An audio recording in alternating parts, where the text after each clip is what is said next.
تمام عبادات ضروریات رواج کی طرف تیزی کے ساتھ جا رہی ہیں۔ وجہ اس کی یہ ہے کہ رواجی طریقوں میں سہولت ہے، سنت کے طریقوں میں مجاہدہ ہے۔ اللہ نے ہدایت کا وعدہ سہولت پر کہیں نہیں کیا ہے، اللہ نے ہدایت کا وعدہ مجاہدے پر کیا ہے۔ اللہ تعالیٰ قربانی کے بدلے میں ہدایت دیتے ہیں، مسلمان سہولت کے بدلے میں ہدایت دینا چاہتا ہے۔ اس لیے میں نے عرض کیا کہ اللہ رب العزت نے ہدایت کا راستہ اتباع سنت کو متعین کر دیا ہے۔ اللہ نے فرمایا ہے قرآن میں ان تطیعوہ تہتدوا، اگر تم نبی کی اطاعت کرو تو ہدایت کے راستے پر ہو۔ میرے بزرگ دوستو عزیزو، ہر کام میں اتباع سنت کو لازم پکڑ لو۔ سب سے بڑا فریضہ دعوت اللہ کا ہے، جو انبیاء کی بعثت کا اصل مقصد ہے۔ اجتماعی طور پر امت نے دعوت کو چھوڑا ہوا ہے، بس سمجھتے ہیں دعوت دینا کوئی فرض نہیں ہے، کوئی لازم نہیں ہے۔ حالانکہ آپ کو معلوم ہونا چاہیے جس طرح ایمان باللہ فرض عین ہے، ہر مسلمان مرد و عورت کے ذمے اتنا ایمان سیکھنا فرض عین ہے جتنا ایمان اس کو حرام سے روک دے، اس طرح ہر مومن مرد و عورت کے ذمے دعوت دینا بھی فرض عین ہے۔ یہ کیسی حیرت کی بات ہے کہ آپ ایمان کو تو کہتے ہیں ہاں فرض عین ہے، اور دعوت کے بارے میں کہتے ہیں فرض کفایہ ہے۔ یہ آپ نے کتنا غلط سوچی ہے، اور یہ آپ نے کتنی بڑی بے انصافی کی ہے کہ آپ کہتے ہیں کہ ایمان تو فرض عین ہے مگر دعوت فرض کفایہ ہے۔ ارے جب ایمان کا ہونا فرض عین ہے تو ایمان کا سیکھنا بھی تو فرض عین ہے۔ اور یہ بات واضح کر کے بیان کر دی گئی ہے کہ ایمان کی تکمیل کا سبب اور ایمان کی زیادتی کا سبب دعوت اللہ ہے، دوسروں کو نیکی پر آمادہ کرنا اور دوسروں کو منکر سے بچانا، بس یہ دعوت ہے۔ اور یہ ایمان کی تکمیل کا علماء نے لکھا ہے، اپنی ذات سے کوئی شخص نیک عمل کتنے بھی کرتا ہو، کتنا بڑا ولی کیوں نہ ہو، علماء نے لکھا ہے کہ اپنی کمالات علمیہ میں اور کمالات عملیہ میں جہاں تک چاہے پہنچ جائے، لیکن ایمان کامل نہیں ہوگا جب تک دوسروں کو دعوت نہیں دے گا۔ میں یہ عرض کرنا چاہتا ہوں کہ اللہ کے راستے کی نقل و حرکت اور یہ خروج دعوت اللہ کے لیے ہے، تواصی بالحق تواصی بالصبر کے فریضے کو ادا کرنے کے لیے خروج ہے۔ اس لیے ہم نے عرض کیا کہ اس نقل و حرکت کے ذریعے امت کو منکرات کے ماحول سے نکالنا اور ایک حکومتی کو دعوت دے کر ہمارے مسجد سے جوڑنا، اس لیے کہ تربیت اور تعلیم کا تعلق حالات سے، ذرائع سے، اخبار سے، رسائل سے نہیں ہے، تربیت کا تعلق اصل اعمال مسجد سے ہے۔ حضور اکرم صلی اللہ علیہ وسلم نے نئے آنے والوں کو مسجد میں رکھا ہے، پرانے مسجد میں رہا کرتے تھے، نئے مسجد میں آیا کرتے تھے، یہاں تعلیم و تربیت ہوا کرتی تھی۔ ایک صاحب کو تقاضا ہوا زنا کرنے کا، نعوذ باللہ، آگر کہ رسول اللہ مجھے زنا کرنے کی اجازت دے دیجیے۔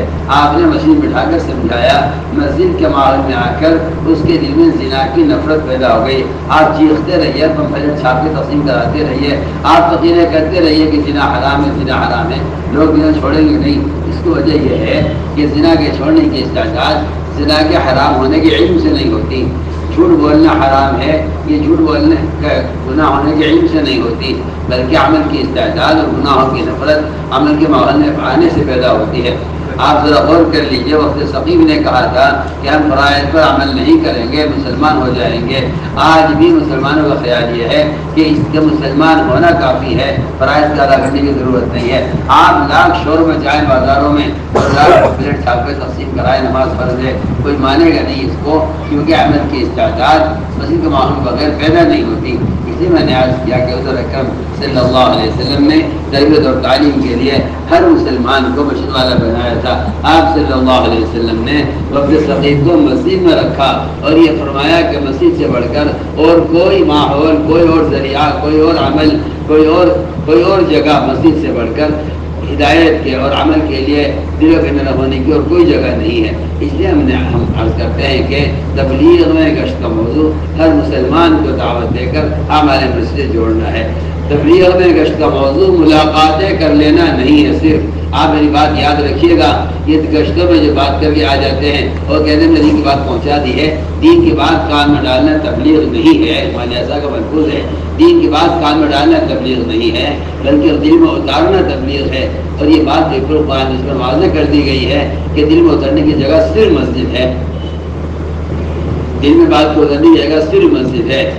تو فہیم احمد دوسی رضی اللہ تعالیٰ عنہ اپنے کانوں میں روئی ٹھوسے ہوئے تھے کہ مجھے اللہ کے نبی کی بات سننی نہیں ہے. مسجد سے باہر کے ماحول میں لوگ دین سے اعراض کرتے ہیں، لیکن مسجد میں اللہ نے تاثیر رکھی ہے.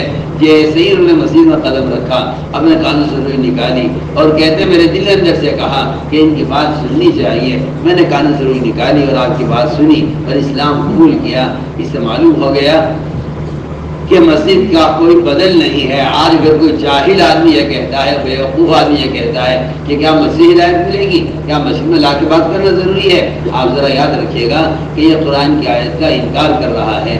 اگر آج کوئی آدمی اپنی لا علمی کی وجہ سے یا اپنی بیوقوفی سے یا کسی اختلاف کی وجہ سے یہ کہہ دے کہ کیا ہمارے مسجد ہدایت ملے گی، کیا گھر کے اعمال سے ہدایت ملے گی، آپ یاد رکھیے یہ قرآن کی آیتوں کا انکار کر رہا ہے اور یہ احادیث کا انکار کر رہا ہے اور یہ محمد صلی اللہ علیہ وسلم کے طریقۂ تربیت کا انکار کر رہا ہے. آپ کو خبر نہیں کس خیال میں آ کے انکار کر گئے، ورنہ آپ کو معلوم ہونا چاہیے کہ گھر کے جو 5 اعمال ہیں جس میں قرآن کو صحیح کرنے کا حلقہ، کتابی تعلیم، جیسے بات کا مذاکرہ، اللہ کے راستے میں نکلنے کے لیے عورتوں کو تیار کرنا، اس کو ترغیب دینا اور اگر ان کا مشورہ، یہ 5 اعمال اعمال طہارت ہیں، اعمال صحابہ ہیں، اعمال ہدایت ہیں. بلکہ میں کہتا ہوں عورتوں کے اللہ کے راستے میں نکلنے کی ترغیب دینا محمد صلی اللہ علیہ وسلم کی براہ راست سنت اور آپ کا معمول ہے. اس کا انکار کرنا شریعت کا انکار کرنا ہے، اس کا انکار کرنا محمد صلی اللہ علیہ وسلم کے طریقۂ تربیت کا انکار کرنا ہے. بلکہ اللہ نے فرمایا قرآن میں کہ اللہ تمہیں گھر کے عمل کے ذریعے پاک کرنا چاہتے ہیں. انما یرید اللہ لیذهب عنکم الرجس اہل البیت ویطہرکم تطہیرا. آپ ذرا غور کیجیے، یطہرکم تطہیرا اللہ نے وہاں فرمایا ہے قرآن میں جہاں گھر کے اندر کیے جانے والے اعمال کا ذکر کیا ہے.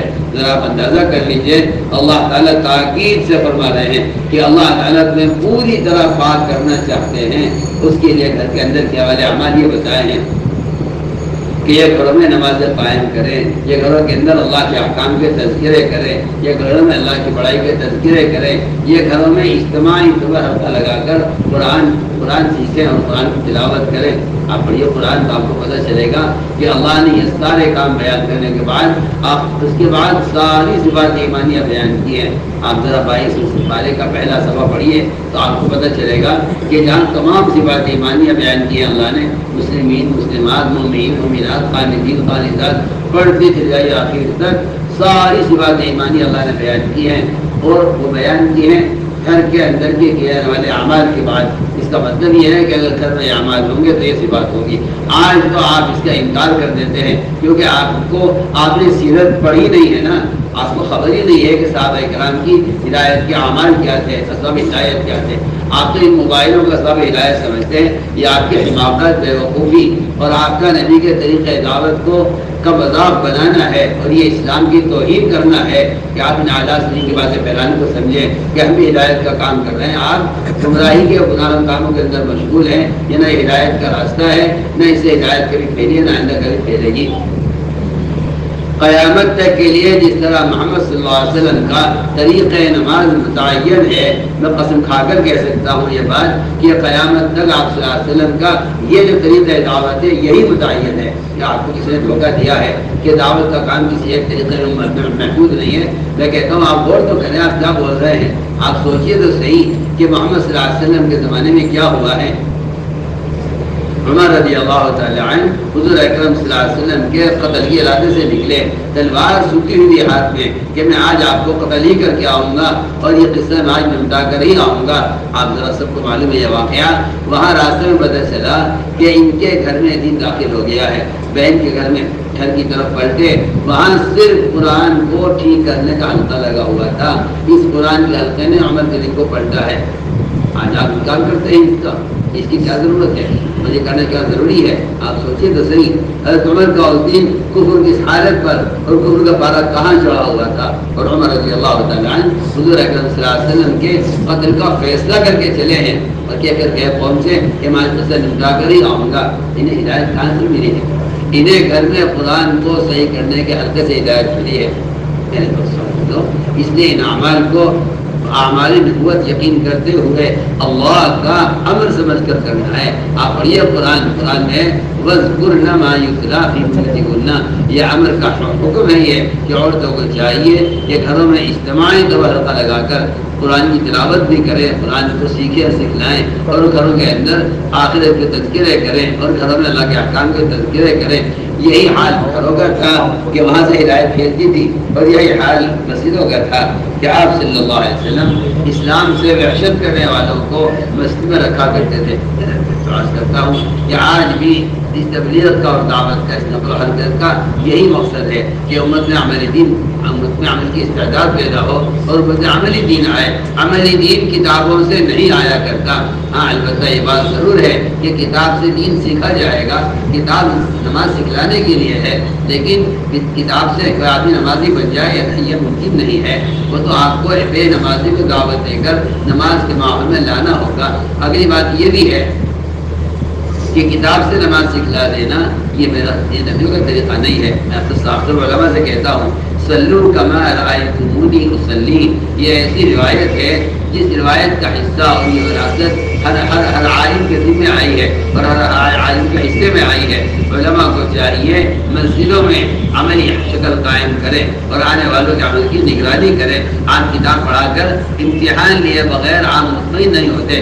ایک مدرسہ آپ ایسا بتا دیجئے جہاں طلبہ کتاب پڑھا کر چھٹی کر دی جاتی ہو. نہیں، کتاب پڑھا کر اسے امتحان لیا جاتا ہے کہ بتاؤ تم نے اس سے کیا سمجھا ہے. میں عرض کرنا چاہتا ہوں کہ حضور اکرم صلی اللہ علیہ وسلم اسی طرح اپنے صحابہ کے ایمان کا بھی اور اعمال کا بھی امتحان لیتے تھے. ان کے عمل کی نگرانی آپ ساتھ خود کرتے تھے. آج مسجدیں علماء کے ان حلقوں سے خالی ہو گئی ہیں، اس لیے امت کی اکثریت کی نماز جہل پر اور نماز غلط طریقے پر ادا ہو رہی ہے. اگر آپ غور کریں کہ آپ صلی اللہ علیہ وسلم نے ایک شخص کی نماز کو بار بار دیکھا اور بار بار اسے لوٹوایا اور آپ کہتے رہے نماز دوبارہ پڑھ رہی، نماز نہیں ہوئی. یہ میں کہتا ہوں کہ یہ علماء کی ذمہ داری ہے کہ اس نقل و حرکت کے ذریعے امت کی تعلیم اور تربیت کی خود فکر کریں.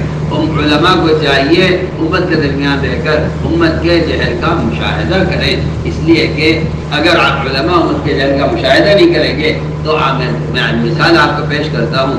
کوئی ڈاکٹر مریض کی حالت کو سنے بغیر اور کوئی ڈاکٹر مریض کی نبض دیکھے بغیر اور اس کا ٹیسٹ کیے بغیر اس کے لیے دوا لکھتا نہیں ہے. آپ کہتے ہیں ڈاکٹر صاحب مجھے دوا میں بتا دوں کہ میرے پاس آؤ، میں تمہیں نبض دیکھوں گا، میں مرض کو سمجھوں گا پہلے، اس کے بغیر دوا کا لکھنا خطرہ ہے. آپ ذرا اندازہ کر لیجئے جب ایک جسمانی مرض کے لیے ڈاکٹر سے ملاقات کیے بغیر اور معائنہ کیے بغیر آپ دوا نہیں کھا سکتے تو پھر آپ علماء سے مسائل معلوم کیے بغیر آپ کے عمل کا کیا اعتبار ہے کہ آپ کیا کر رہے ہیں. اس لیے میں تاکید عوام سے بھی عرض کرتا ہوں کہ مسجدوں کو وقت دیں اور علماء سے اس سے زیادہ اہم اور ضروری ہے اپنی مسجدوں کو وقت دیں تاکہ آپ صلی اللہ علیہ وسلم کے زمانے کی طرح مسجدوں میں مسائل کی تعلیم عام ہو جائے. اس لیے پورا مجمع اس کا عزم کر لیں کہ انشاءاللہ ہمیں مسجد والا بننا ہے. ایک ایک امتی کو دعوت دے کر ہمیں ہمارے مسجد جوڑنا ہے. کریں گے انشاءاللہ. الف لام میم اللہ لا الہ الا هو الحي القيوم وعنت الوجوه للحي القيوم لا اله الا انت سبحانك اني كنت من الظالمين. يا حنان يا منان يا بديع السماوات والارض يا ذا الجلال والاكرام يا ارحم الراحمين يا سيدنا ويا مولانا ويا غاية رغبتنا ظلمنا انفسنا وان لم تغفر لنا وترحمنا لنكونن من الخاسرين.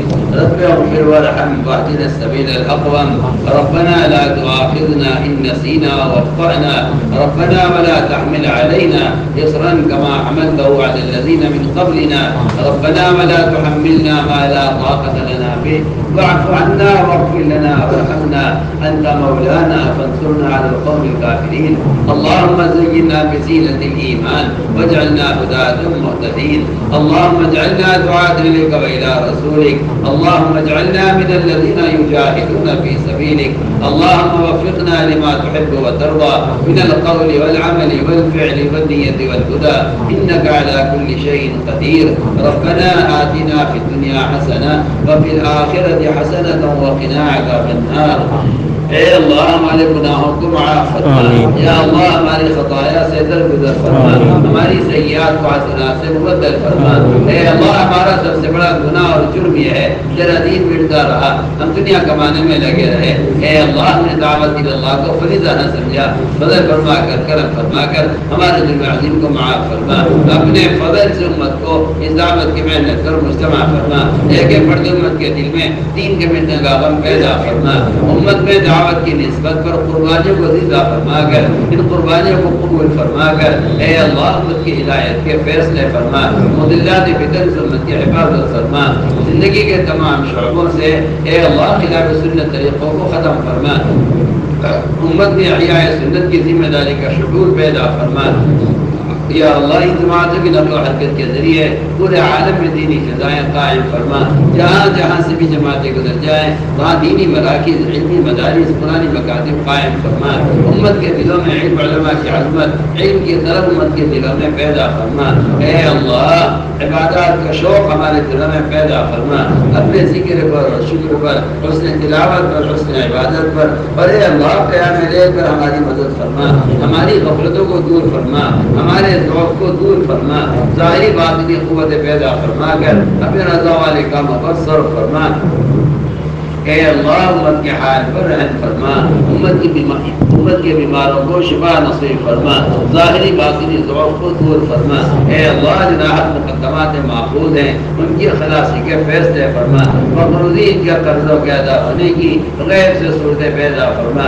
یا اللہ آخرت کا فکر امت کے دلوں میں پیدا فرما، دنیا کی محبت جو ہمارے دلوں میں اتر چکی ہے بدل فرما کر کرم فرما کر اے اللہ اس امت کے دلوں سے نکال کر امت کے دلوں میں آخرت کا فکر پیدا فرما، قبر کے عذاب کا اور جہنم کے عذاب کا یقین امت کے دلوں میں پیدا فرما، قبر کے عذاب سے اور جہنم کے عذاب سے امت کی حفاظت فرما۔